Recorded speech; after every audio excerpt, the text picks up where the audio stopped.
Hi, welcome to Max's kitchen. இன்னைக்கு நம்ம வந்து நவராத்திரியோட 2வது நாள். அந்த 2வது நாளில் நம்ம எந்த சுவாமியை பற்றி பார்க்க போகிறோம்னா ராஜராஜேஸ்வரி. ஆமாங்க, 2வது நாளில் நம்ம வணங்கக்கூடிய சுவாமின்னு பார்த்தா ராஜராஜேஸ்வரி தான். அவங்களுக்கு வந்து நம்ம முல்லைப்பூவால் அர்ச்சனை பண்ணலாம். இலைன்னு பார்த்தா நல்ல வாசனையாக இருக்கும் இல்லையா, சின்ன சின்ன இலையாக இருக்கும். அந்த மாதிரி உள்ள இலையில அர்ச்சனை பண்ணுறது ரொம்ப விசேஷம். நெய்வேத்தியம்னு வந்து பார்த்தா பழங்களில் மாம்பழம், புளியோதரை, கடலைப்பருப்பு சுண்டல் வந்து இன்றைக்கி ரொம்ப விசேஷம். அதே மாதிரி நம்ம வீட்டில் கோலம் போடும்போது கட்டம் பேஸ் பண்ணி நம்ம கோலம் போடணும். நம்மளோட கோலத்தில் வந்து கட்டம் இருக்கணும். கல்யாணி ராகம் வந்து இன்றைக்கி கேட்குறது வந்து ரொம்ப ரொம்ப விசேஷம். அது மாதிரி நீங்கள் வந்து யாருக்காச்சும் தாம்பூலம் கொடுக்கும்போது அதில் ப்ளவுஸ் பீட் வந்து மஞ்சள் கலரில் இருந்ததுன்னா ரொம்ப நல்லது. இது மாதிரி பண்ணுனா என்ன பலன் கிடைக்கும் அப்படின்னு சொல்லி கேட்டால், நம்மளோட வீட்டில் தன தானியம் விருத்தி ஆகும் அப்படிங்கிறது நம்ம பெரியவங்க சொல்கிறாங்க. ஸோ நம்மளும் இதே மாதிரி பண்ணி நம்மளால் எந்த அளவுக்கு முடியுமோ அந்த அளவுக்கு நம்மளும் வந்து பூஜை பண்ணலாம். ஸோ இன்றைக்கி வந்து நெய்வேத்தியம்னு பார்த்தா புளியோதரையும் கடலைப்பருப்பு சுண்டலும். வாங்க இப்போ எப்படி பண்ணுறதுங்கிறத பார்த்துடலாம். நம்ம சேனலை இன்னும் சப்ஸ்கிரைப் பண்ணாதவங்க மறக்காமல் சப்ஸ்கிரைப் பண்ணிக்கோங்க. பக்கத்தில் இருக்கிற பெல் ஐக்கானையும் ப்ரெஸ் பண்ணுங்கள். அப்போ தான் நான் போடுற வீடியோவோட அப்டேட்ஸ் உங்களுக்கு வரும். இப்போது புளியோதரை நம்ம பண்ண போகிறோம். புளியோதரை வந்து எல்லாருக்குமே தெரியும் புளிக்காய்ச்சல் எப்படி பண்ணுறதுன்னு. பட் நான் எப்படி பண்ணுவேன் அப்படிங்கிறது தான் இப்போ நான் உங்களுக்கு காமிக்க போகிறேன். இது வந்து நவராத்திரியோட செகண்ட் டே. ஸோ அதுக்கு உண்டான நைவேத்தியம் வந்து புளியோதரையும் கடலைப்பருப்பு சுண்டலும். ஸோ அது எப்படி பண்ணுறதுன்னு பார்த்துடலாம். புளியோதரைக்கு ஃபஸ்ட்டு வந்து நம்ம வந்து ஒரு ட்ரை இன்க்ரீடியன்ட் ஒரு 4 இது வந்து நம்ம ஃப்ரை பண்ணி எடுத்துக்கணும். அது என்னென்னு பார்ப்போம். இப்போது 1 ஸ்பூன் மிளகு, இது வந்து நல்லா ஃப்ரை ஆகணும். ஃப்ரை பண்ண மிளகு நல்லா பொரிஞ்சிருச்சு. அடுத்து வந்து கொஞ்சமாக எள்ளு, எவ்வளோ மிளகு எடுத்தீங்களோ அதே அளவுக்கு எள்ளு கொஞ்சம் படப்படன்னு புரிகிற அளவுக்கு வறுத்துப்போம். எள்ளு நல்லா பொரிஞ்சிருச்சு. அடுத்து வந்து வெந்தயம் வந்து ஒரு 1/2 ஸ்பூன் போட்டால் போதும்.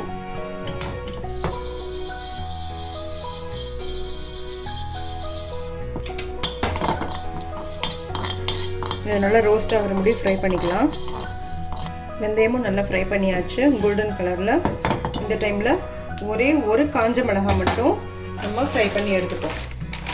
ஏன்னா நம்ம அகைன் வந்து இது சேர்க்க போகிறோம். காஞ்ச மிளகாய் வந்து நம்ம வறுத்து இதில் போட போகிறோம் இல்லையா, புளியோதரையில் போட போகிறோம் இல்லையா. இது வாசத்துக்காக கொஞ்சமாக ஒரே ஒரு காஞ்ச மிளகாய். கட்டி பெருங்காயம் இருந்தால் நீங்கள் இதே டைமில் வறுத்துட்டு நீங்கள் வந்து இந்த மிளகு, வெந்தயம், எள்ளு, இந்த காஞ்ச மிளகாவோடு சேர்த்து நீங்கள் பொடி பண்ணிக்கலாம். பட் நான் இன்றைக்கி தூள் பெருங்காயம் தான் யூஸ் பண்ண போகிறேன், அதனால தான் நான் இதில் போடலை. இதுவும் நல்லா ரோஸ்ட் ஆகிடுச்சு. இப்போ அடுத்து நம்ம எண்ணெய் ஊற்றி நம்ம தாளிக்க ஆரம்பிச்சிருவோம். இது ஆறட்டும் கொஞ்சம் நேரம், அந்த மிக்சர் கொஞ்சம் நேரம் ஆறட்டும். அதுக்கப்புறமா நம்ம மிக்சியில் போட்டுக்கலாம். இப்போ அதே கடாயில் கொஞ்சமாக எண்ணெய், கொஞ்சமாக ரீஃபைண்ட் ஆயில் ஊற்றிட்டு அப்புறம் நல்லெண்ணெய் ஊற்ற போகிறேன். இப்போ இந்த டைமில் சிம்மில் வச்சுக்கோங்க. அப்புறம் கொஞ்சமாக கடலைப்பருப்பு, கொஞ்சம் கடலைப்பருப்பு செவந்ததும் பொரிய ஆரம்பிச்சிருக்கு. இந்த டைமில் உளுந்து, கடுகு,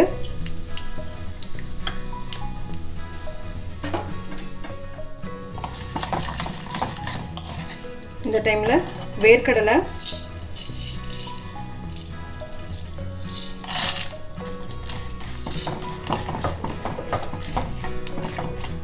நான் ஆல்ரெடி வறுத்த வேர்க்கடலை தான் இது. அப்படி இல்லாட்டா நீங்கள் பச்சை கடலை போட்டு நல்லா சிம்மில் வச்சுட்டு நீங்கள் ரொம்ப நேரம் வறுத்துட்டே இருந்தீங்கன்னா உங்களுக்கு நல்லா கிறிஸ்பி ஆகிடும். கம்ப்ளீட்டாக சிம்மில் வச்சுட்டு பண்ணுங்கள். இப்போது நல்லா ஃப்ரை ஆகிடுச்சு. இப்போது காஞ்ச மிளகா, நான் வந்து ஒரு 7 காஞ்ச மிளகாவை இது மாதிரி கட் பண்ணி வச்சுருக்கேன்.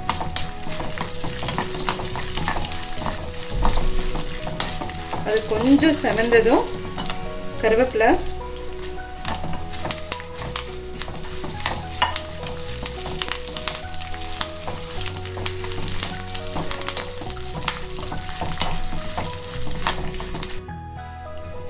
பெருங்காயம்,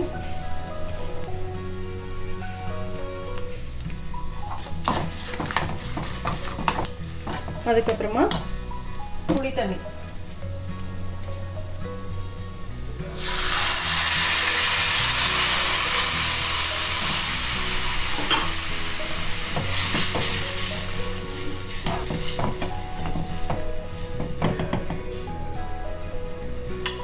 அப்புறம்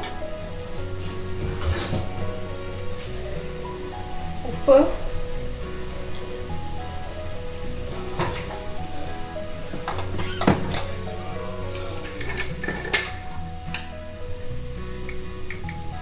மஞ்சத்தூள்.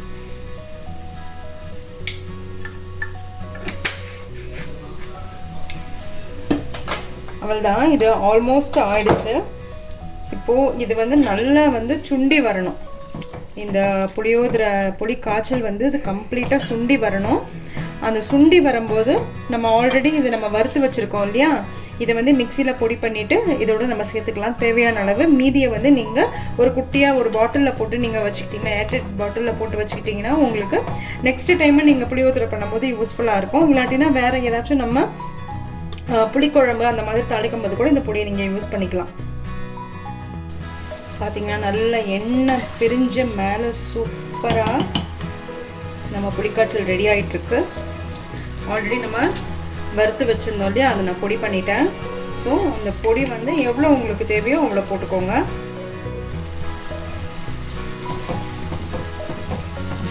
நல்லா மிக்ஸ் பண்ணிட்டோம்னா வெந்தயம் பொடி, வெந்தயம், மிளகு இதெல்லாம் போட்டுக்கோ இல்லையா, இது கொஞ்சம் கெட்டியாகும். ரொம்ப நேரம் கொதிக்கக்கூடாது. அப்புறம் ரொம்ப கொதிச்சதுன்னா அந்த வெந்தயத்தோட தன்மையெல்லாம் வந்து என்னென்னா கசந்து வர ஆரம்பிச்சிடும் அந்த டேஸ்ட்டு. கொஞ்சமாக இதில் வெல்லம் பிடிக்கிறவங்க வெல்லம் போட்டுக்கோங்க. ஆனால் ரொம்ப டேஸ்ட்டாக இருக்கும் வெல்லம் போட்டிங்கன்னா. ரொம்ப கொஞ்சமாக இருக்குன்னே தெரியக்கூடாது வெல்லம்.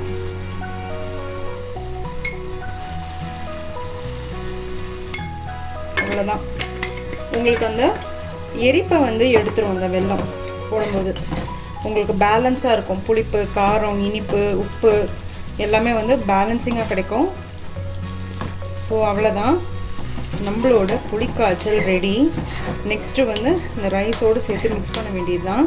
இது கொஞ்சம் நேரம் ஆறுச்சுன்னு வச்சுக்கோங்களேன். அதுக்கப்புறமா நம்ம மிக்ஸ் பண்ணிக்கலாம். அதுக்கு நடுவில் நம்ம கடலைப்பருப்பை தாளிச்சிக்கலாம். நான் ஒரு 2 நிமிஷம் வந்து நல்லா கொதிக்க வச்சுட்டு ஆஃப் பண்ணிட்டேன். அவ்வளோதான், புளிக்காய்ச்சல் ரெடி. இது கொஞ்சம் ஆறுனதுக்கப்புறமா சாதம் வந்து நான் ஆல்ரெடி உதிரியாக வடித்து வச்சுருக்கேன்.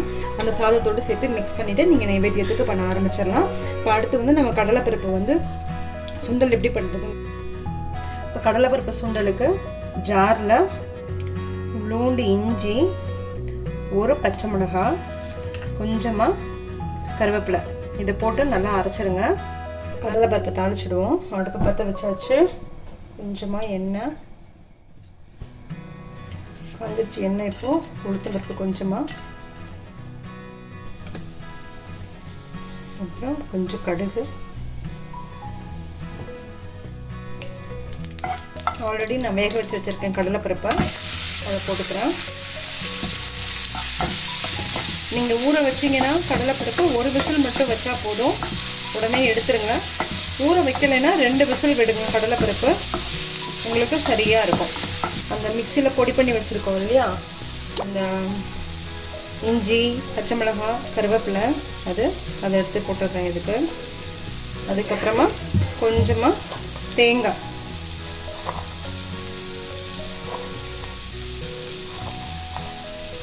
உப்பு போட்டு வேக வச்சுருந்தீங்கன்னா உப்பு போட வேணாம். உப்பு போடாமல் இருந்தீங்கன்னா உப்பு போட்டுக்கோங்க. நான் ஆல்ரெடி உப்பு போட்டு தான் வேக வச்சுருக்கேன். பெருங்காயம் போடுங்க, மறந்துடாதீங்க. நான் மறந்துட்டேன். இப்போ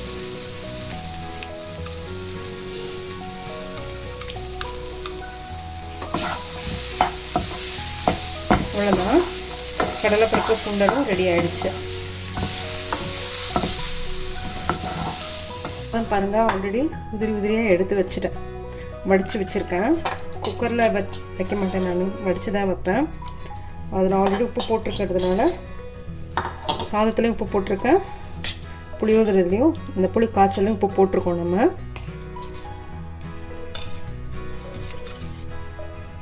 செம்மையான ஸ்மெல்லு. ரொம்ப சூப்பராக இருக்கும். நீங்கள் சாதம் வந்து ஆற வைக்கும்போது கொஞ்சமாக நல்லெண்ணெய் ஊற்றி இந்த சாதத்தில் அதுக்கப்புறமா ஆற வைங்க. ஒரு 3 ட்ராப் 4 ட்ராப் விட்டால் போதும். மிஞ்சி போனால் 1 டீஸ்பூன் எண்ணெய் வந்து மேலாப்படி சாதம் மேலே இப்படியே ஊற்றி விட்டுட்டு அப்படியே ஆற வச்சுடுங்க. சாதம் நல்லா ஒன்றுக்கொன்று ஒட்டாமல் உதிரியாக சூப்பராக வரும்.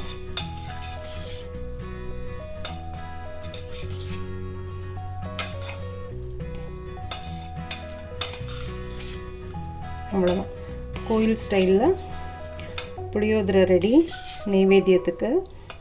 ஸோ இன்றைக்கி நெய்வேத்தியம் வந்து புளியோதரையும் கடலைப்பருப்பு சுண்டலும் தான் இன்றைக்கி நெய்வேத்தியம்.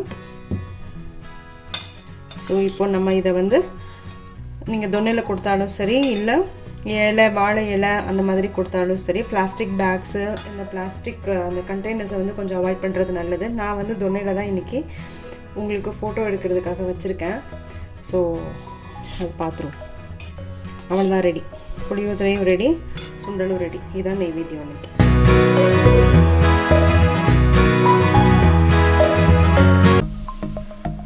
சப்ஸ்கிரைப் பண்ணுங்கள், மறக்காமல் பெல் ஐக்கானை ப்ரெஸ் பண்ணுங்கள். அப்போ தான் நான் போடுற வீடியோஸோட அப்டேட்ஸ் உங்களுக்கு வரும். லைக் பண்ணுங்கள், கமெண்ட் பண்ணுங்கள், ஃப்ரெண்ட்ஸோடு ஷேர் பண்ணுங்கள். தேங்க்யூ.